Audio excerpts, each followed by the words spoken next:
Good afternoon, everybody, and welcome to the Fatbaldguy's third video about the Kentucky Derby, Kentucky Oaks. And I'm trying to get back to some people that watched the video and gave me some feedback, wanting to know what John White's 9 strikes were and what my 2 buyer number rules were. So I wanted to get back to you on that because John White's been very successful with his history of the Kentucky Derby, and if you Google his 9 strikes, you'll be able to find where he lists them all out and who he thinks and who he likes and things like that. And then you'll be able to find my stuff also online. And then of course we've got the great package for the Kentucky Derby week. For people, it's $75 on www.graditstakes.com for the whole week, all the selections, all the different budgets, what we think pick 3, double, pick 4 wise you should be playing Tuesday, Wednesday, Thursday, as well as the 2 big days, Friday and Saturday. If you're working all week, that's not an issue either. We've got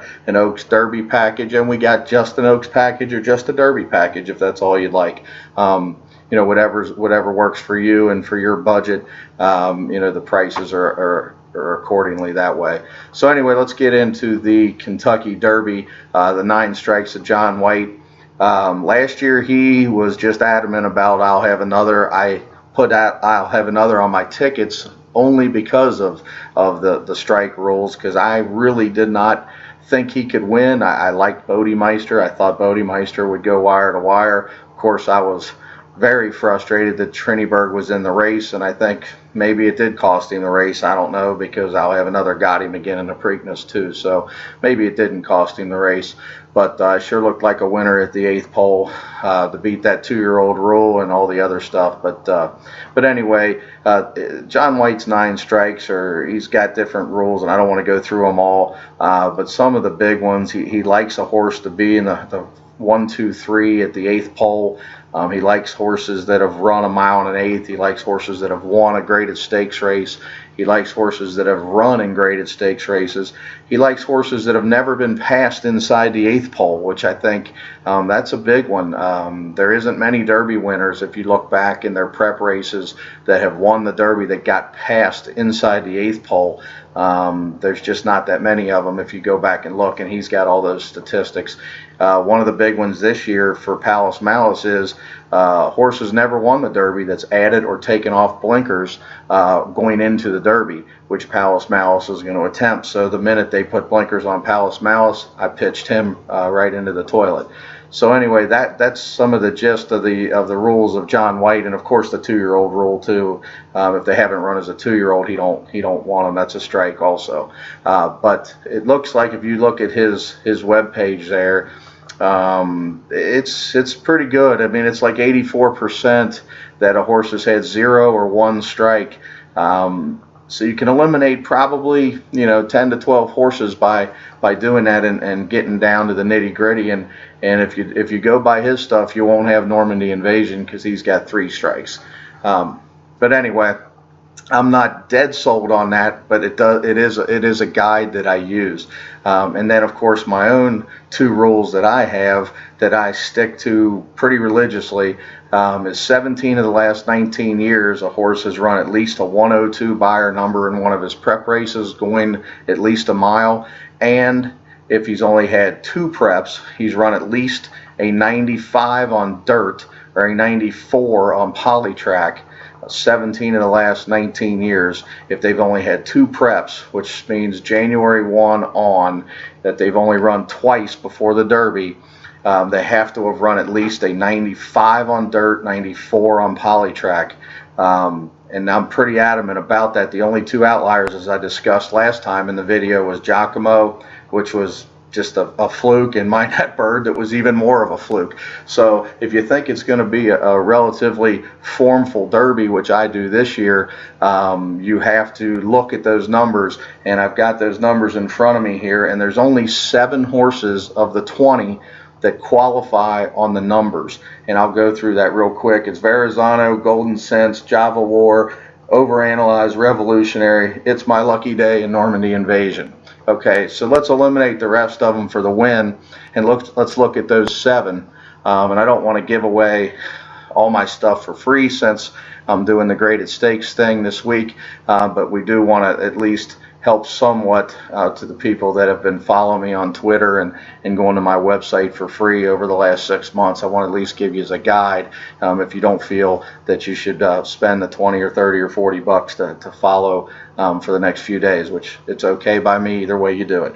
But these 7 horses, I think by the work the other day, I think Java's War can be an eliminated horse. You toss him, he got outworked by Frack Daddy. Like I said in my first video, I thought Frack Daddy was a better dirt horse. I think he proved it in the work. I mean, he just blew the doors off of Java's War the other day in a work. The rider was like looking like this and looking, trying to wait for Java's War, and Java's War could not catch up, and Frack Daddy wasn't even trying to run. But then you got Verrazano, you got Golden Sense, you got Overanalyzed, Revolutionary, It's My Lucky Day, and Normandy Invasion. Everybody in the country likes one of them, right? No, not everybody. A lot of people like Orb, and notice I did not mention Orb. Again, Orb's got the 97 number, but he's got 3 preps, which means he should have a 102 number, and he does not have that number. And those numbers have been scrutinized and looked at many times, and he just don't have them. Now, John White's probably going to pick Orb just by listening to him online because he's got 0 strikes on his formula, but he does have the 1 strike on my formula. But because he's going to be 4 or 5 to 1, you know, you don't want to throw him out completely. I wouldn't fault anybody for putting him on your pick 3s or pick 4 tickets. He'll be on a couple of mine. He won't be one of my main horses, so I will let everybody know that he will not be one of my main horses.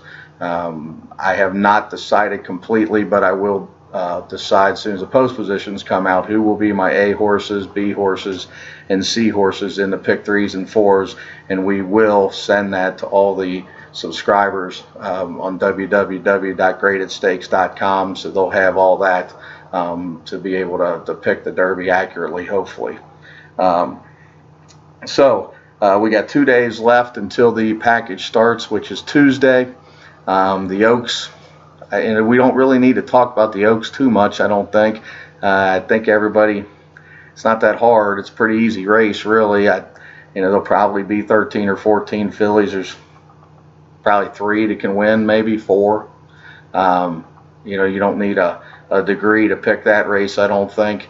But again, we'll go through that on Oaks Day and all the different strategies, and let's see who enters those races right before the Oaks and the Derby, because that'll determine the price of our tickets, our pick 3s and pick 4s.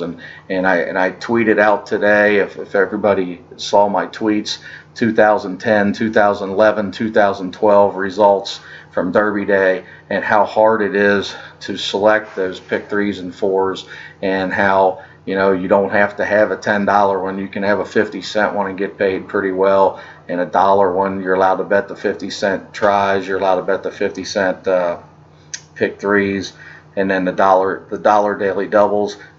They all paid so well over the last couple of years. Just spread out is my advice. Zero in on a horse or 2. Maybe it's in the Derby, maybe it's in the Oaks. I might be zeroing in on somebody in the Oaks, watching her work the last few days.